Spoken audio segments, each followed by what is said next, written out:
Morning, and thank you very much for joining us. I am Yori Folani. Our guest this morning is Dr. Jake Ekpele. Dr. Ekpele is a policy development analyst. He features frequently on our program, but not just our program, on our station. A fine morning to you, Dr. Jake Ekpele. Good morning, sir. Okay. Good morning. It's an honor to be here, to be with you. It's not so, it's just Yori. You know I'm Yori. Any day, I'm Yori. Thank you very much. Now, you are known as a policy development analyst. And so in that, from that perspective, I can see that, the tax reform bills, you're going to have to weigh in on it. But I was wondering if this one will satisfy JACO. I was saying to myself, especially as the government seems to be, making sure that special people are not let fall within the cracks. But it's all right for me to say that. We need to ask an expert, such as your good self, what is your overview, one, of the tax reform bills and the attention that government appears to have been striving to pay to special people, that is to say, people who have special needs? Thank you, Yori. It's number one, I want to establish the fact that I am a firm supporter of the tax reforms. If we must achieve quality education that needs a lot of financing, if we must have access to quality health and social services, not only for the most vulnerable in our society, but Nigerians at large, then the middle class, the upper class, the wealthy has to give a little more from what they earn in terms of tax to meet these social services. I want to also say that I have engaged with Taiwo, who is the chair of the the committee, the federal government committee, and he is very open, very, very open to ensuring that he meets the needs of the most vulnerable. And in fact, he has graciously agreed at the time of his choosing to be on any show to discuss that with me. So probably we will have him one day. I can guarantee you maybe before the end of the year. Indeed. And then we can weigh in. Yes. Because as you say, Taiwo has been quite generous, shall we say, yes, in being here and there and just about anywhere else where people are discussing this issue, always shedding light on it. I'll tell you, Yori. Yeah, sorry to cut you short. I'll tell you two things. Number one, he's knowledgeable, very knowledgeable about what he's trying to advocate and implement. Number two, he's humble about it. He's been able to weave knowledge and humility, and therefore he's able to cut across. And then he listens. He's an effective listener. So I'm not surprised, Indeed. I mean, I can tell you, I'm not trying to, praise him excessively. But when people are doing a good job, we should just learn to help them. I mean, this gentleman, despite the exalted office he occupies, there are many times that we've had to do one or two things, and he will call me himself, not PA, not everybody, and that's to me shows leadership, So he's willing to listen. He's willing to confess that, listen, I didn't know this. Now that I know, I'm going to do this. Okay. And that kind of leaders we need in this country. Indeed. A leader, as you just said, and he's quite patient. And this patience must be born of the immense knowledge he has to share about this subject matter, which he does unstintingly. And perhaps there might be the crux of the matter. because he has said so, again, very nicely, but he has said so on a number of occasions that it is a lack of understanding that is bringing about the hullabaloo we have, and that this has been very, very well thought out, laboriously researched, and by the time they've announced it, I think there was a time, you might have read it as well, it was said that the people who are working on this have been at it for 14 months, undercover, so to speak, before it has now been put to the public. So in those 14 months, with a bunch of experts, you know, huddling around the table day in, day out, they probably have got their direction very, very clearly. But in spite of that, it was that alluded to his humility and perhaps that of the other members of the tax reform team in explaining things, even errors. Take the VAT, for example. He has made a number of pronouncements on that it is largely a misunderstanding. I think the latest thing I was reading in that regard was the worry by some that sub-regional, authorities, governors, so might just corner the VAT funds and indeed might fritter it away. I learned from that report that nobody can do that. It's written in, one, how you will collect, two, what you will do with what you have collected. I mean, we continue to go on like this, and I'm sure at the end of the day, so far everybody is up and doing as Mr. President had, what is the word now, encouraged all his people to do, go out there and explain what we are doing. I guess in the fullness of time, we shall all be on the same side on this matter. At the moment, as you know, a certain part of the country seems to think that this thing has to be looked at with a corner eye. But I guess that might be decreasing. That syndrome, that might be decreasing nowadays. That is not to say that everybody is happy with every last provision of it. And perhaps that's where you might want to come in, Dr. Kwele. What are the things that you feel could still be worrying? Okay, so Falari, I think the problem is that most people who are talking, first of all, I want to believe that there's certain people, not all the people, and I don't want to sectionalize this. There are certain people that are trying to weaponize this politically for their own, so to speak, political score, which is very wrong because you're doing that at the expense of the benefit of this good product. Secondly, there are a lot of people that are talking about the bill that have not read the bill. It's a very large document, so you have to patiently go through it painstakingly, page by page. Just like some of the work that I have done, I've been taking time to go page by page to see where there are gaps for inclusivity.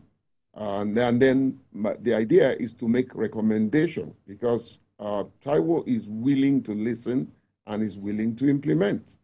It's important to underpin that these whole tax reform bill are 4 different documents that makes up the entire bill. Number 1 is the Nigerian tax bill, okay? And this bill is aimed to some sort of consolidate and modernize the tax system in Nigeria. It will bring changes to tax rates, including a reduction in corporate income tax rate from 30% to 25%, and the introduction of a minimum tax rate of 0.5%. I took time to make some notes before I came to your show. It also introduces a new tax such as tax on carbon emission and digital services tax. Now, the second document, I'm just giving you a summary, like I said, it's a huge document. The second focuses on Nigeria Revenue Services, the establishment bill. The bill seeks to establish a new tax authority, the Nigerian Revenue Service, to replace the existing Federal Inland Revenue Services, FIRS. The new agency is expected to have broader powers and a more streamlined structure. The third is the Nigerian Tax Administration Bill. The bill also will focus on improving tax administration in Nigeria. It proposes measures to enhance tax compliance, such as stricter penalties for tax evasion and the introduction of a tax payee identification number. It's been there, but it's been skeletal. And also seek to improve the efficiency of tax collection and reduce the cost of tax compliance for businesses. I think I want to also emphasize here, because Taiwo has been doing that. This is not a strategy to employ tax. When you say Taiwo, you're talking about Taiwo Oyedele? Yes. Yes. The chairman. Yes, the chair, Presidential Committee on Fiscal Policy and Tax Reforms. Yes. Okay, sir. No, I just thought... I mean, he's an erudite professor. So he's... Indeed. I just thought I might just expand that for people who are not familiar with our organization in Nigeria. Well, he's a good friend, so I keep calling him on his first name. Now, the fourth component, and I'm not defending him because he's my friend. I'm just defending him because he's fair and firm as a leader. The fourth component is the Joint Revenue Board establishment of a Joint Revenue Board. The bill prepares the establishment of a Joint Revenue Board to coordinate revenue collection across all levels of governance in Nigeria. The board is expected to improve intergovernmental revenue sharing and promote fiscal responsibility. So it's important to lay out the facts, because when you talk about this bill, people think it's just one small document, and the people that have not read it are the people that are making more noise about it. That means somebody somewhere arms them with information that is half-truth or alternative facts, and they just have the privilege of being on TV and they talk about it as if they know it, speak the grammar around it, but mix the content of the product. So these are very important components of this bill. It's not one bill, it's four bills into one that lays out all these four components. With time, I will talk about issues around inclusivity. But it's also important here to say that I think every section of the country needs to come down and look inward. There are benefits that will accrue to them. Some of the sections that are showing this discontent stands to actually gain more at the end of the day, taking into cognizance their population and the kind of businesses around their environment, that the tax from those businesses will go back to them eventually. So there are a lot of people who are weaponizing this politically, trying to undermine the good dividends and the benefits of this bill. And like I said, any responsible citizen of any country will support tax reforms, especially this one that is not taxing heavily on the most marginalized and greater population of Nigeria. Indeed, and so much so that there's some income, low-income earners that actually will begin to have a lighter. Just as you were speaking earlier, about the need for the really, really affluent in society to look inwards and contribute more than they are doing to the national kitty. But of course, one doesn't want to find oneself in the situation where those sort of people begin to see it as being victimized for their success. So there must be a meeting point somewhere. And as the Senate President said recently, this whole exercise, the 4 bills that you've just spoken about in the National Assembly now, they are really a major effort at modernizing our tax, and revenue collection. And nobody can fault that. It's been ages. I hesitate to put a figure to it, but I think I've heard some people talk in the region of, something like 30 years, if not more, when there has not been any real effort to sort of modernize. When you go to the criminal law side of town, for example, they say there are laws still on our books that were there in the 60s that haven't been upgraded, redefined, modernized for current times. So in that manner, there are aspects of our whole tax revenue collection that do need an urgent need of modernization, wouldn't you say? Yes, absolutely. Falari, every time a change agent wants to introduce a change, there will be resistance. And I think Oyewole, what he's doing right now, the chairman, is not to fight the resistance. Yes, sorry. Sorry. What he's doing right now is not necessarily fighting the resistance, but trying to explain to those who are resisting it to understand what they are trying to do.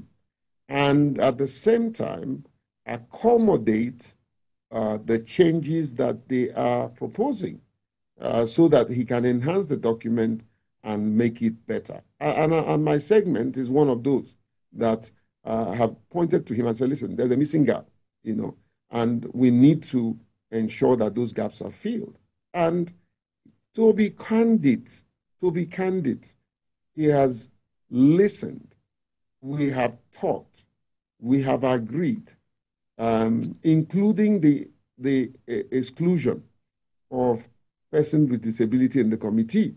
Even though the committee have finished their work, he's still willing to accommodate and bring in an expert on disability inclusion, not just disability inclusion, equity, diversity, equity, and inclusion, which includes women. What are the gaps that needs to be addressed to ensure that the women are factored into the tax regime? What are those gaps that youths are complaining about so that they can be carried along? And then, of course, persons with disability. Something interesting happened at one of the the first town hall meeting, Because when they go and fill some that will fill it in a normal way, but some fill it in another way. What I mean is the way that it will suit them so that they will get tax-free, which is not healthy. Now, the state government should know the difficult, because percent of our industries, because they don't have the resources of capitalizing in making their resources move because of it. By the time we specialize with it, get the German, because I trust the German product. Right from the world go more than any other country. With the exact hardware, we have them. Is it that look at our agricultural industry that's supposed to be viable. Look at some arrows, you see some building collapse because some of these arrows are being imported from Dutch because that are not strong. Honestly speaking, Nigeria should welcome that issue of tax reform bill. It's a welcome development for all of us. Note, they least hate to pay tax. Good morning, Master Crop of Commerce, United States. Thank you very much, Mazi Okoroafo.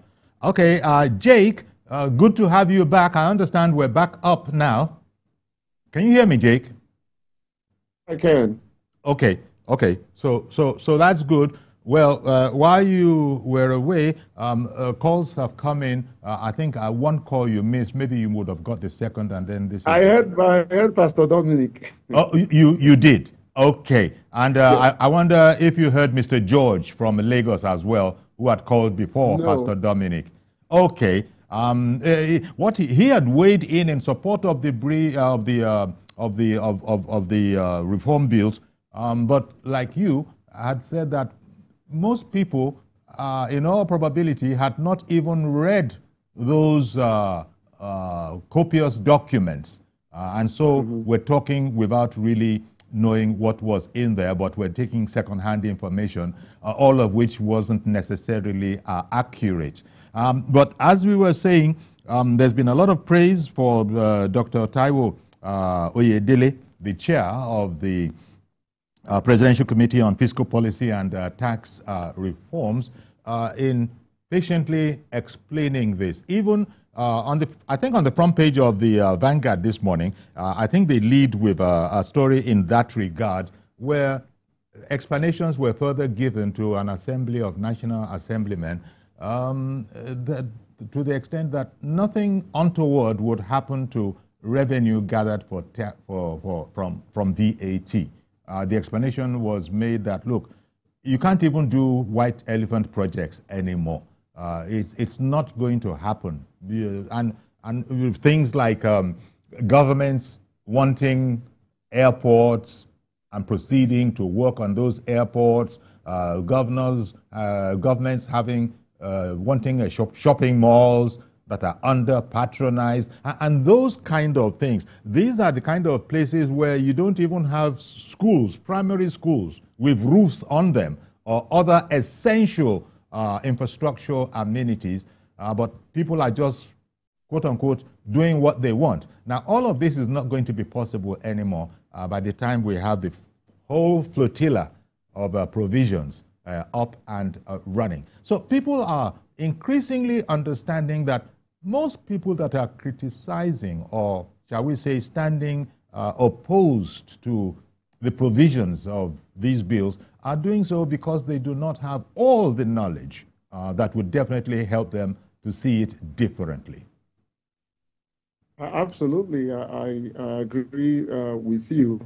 But I think I heard Pastor Dominic bringing a particular dimension to this, and you took time to explain to him when he brought up the issue of nepotism. Okay. I think we should stop. Tell you what, Jake.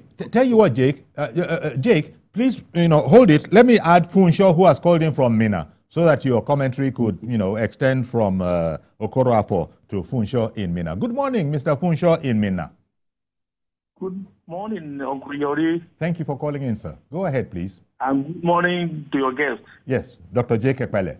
Yeah, see, Mr. Yori, this bill, I don't know the ulabalu of this bill. Actually, everybody has his right to contest what is in the bill. But importantly, have they taken time to go through this bill? That's number one. Because the controversy in this bill that I know that is bringing confusion or bringing argument is the issue of VAT reduction. And the VAT is clearly stated that the VAT reduction is from the old to the old, from the old one to the new one at low as 20%. And the VAT, it is noted that the VAT will not be paid on the following items: rent, education, hospital, transport, etc. Then the lower income earners too will not pay tax. E.g., if you are earning less than 800,000, it's clearly stated. I don't know why people they feel lazy to go through this bill and read everything. And in fact, you are not going to tax your capital, but your profits. So I don't know. But Okiori, I think the bill is a welcome idea, and I believe the National Assembly should look inward and then see that this bill is passed. Because if you listen to the, what's it called, on Saturday in Kaduna, this was a town hall meeting, there are a lot of discussants came in. I can remember Shehu Sadi's said a lot of things about the UAE themselves, that the UAE themselves, they are looking inward and addressing the post-oil futures, knowing that the tax reform is one of the very important steps taken by Nigeria. So I don't know why this thing is giving these people concern about not trying to pass the bill. Okay. Because the consumption issue too, it has been taken care. Consumption and equity. That is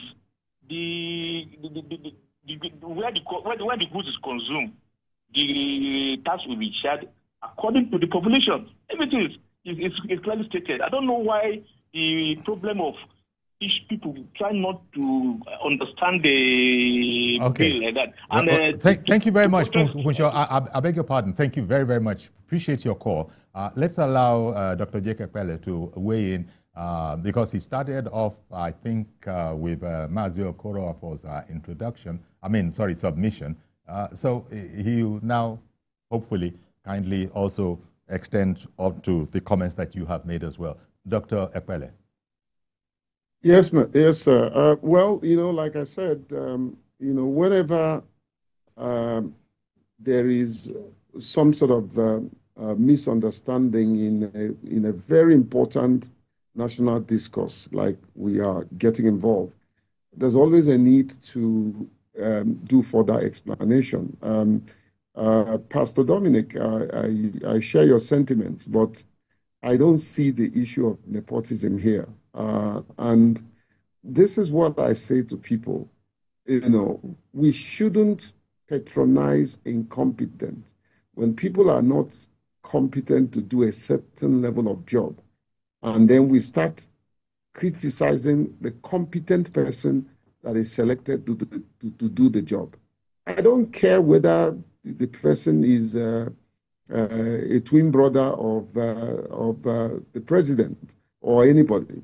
If the person can do the job, let the person be allowed to do the job. It doesn't matter where he comes from or what language he speaks. Using ethnicity as a yardstick to promote incompetence is something we must not do in this country.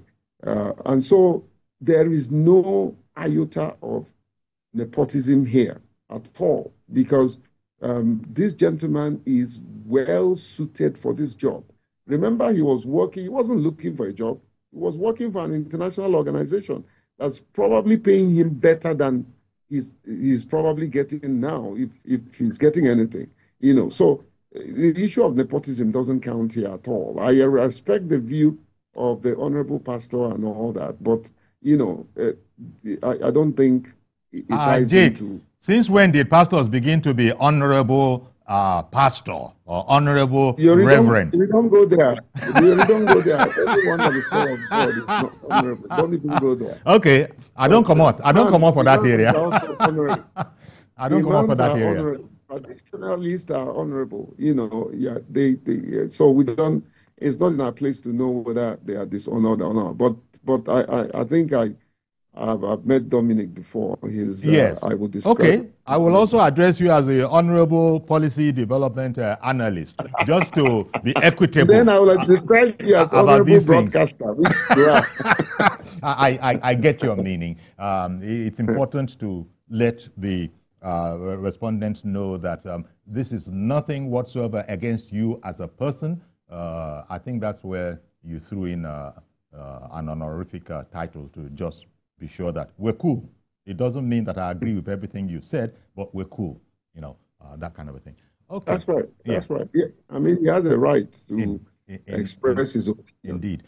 So what has come out of this lightning conversation? Because when we're talking about taxation and these kind of matters, the almost 1 hour we spent on it can be seen to be a lightning kind of a conversation. Because I mean, look, the guys who are working on this, all the guys in the Fiscal Policy and Tax Reforms Committee, we were made to understand that they've been at it for 14 months. And in spite of that, they would have had so many scenarios to consider and interrogate. But still, as is their right, they are observing some things. Now, nobody is steamrolling them, saying, look, this is how it is. It's a done deal. We're saying we shall carry everybody along because we're sure of the work that has been done. And this is an exercise in modernization. Funshaw called in and said that in spite, he called in from Mina, in spite of all the explanatory work that has been done, why are people still not understanding? Well, I guess we were prejudiced to whatever the answer to that might be. The president has said, let's review it. You know, and that, I think, speaks to the surety that the president has that a thorough job of work has been done by people who should be able to explain the work being done on behalf of government. It was Reverend Dominic who put a figure to it that, look, it was in the 40s, 50s, you know, that we last reviewed maybe 50s and certainly 50s, 60s, that the last major review work was done on taxation law. So it's as fitting a time as now. And that at the end of the day, I think you have said it, other people have said it, there are those who will not even be paying as much as they used to pay before. Let me bring on Elder David. Good morning to you, Elder. Elder David, can you hear us? Don't wait anymore. Go ahead. We can hear you. Good morning, Norris. Yes, sir. Go ahead, Elder. Yes, I'm hearing you, sir. God bless you. Okay, we're ready for your comments now.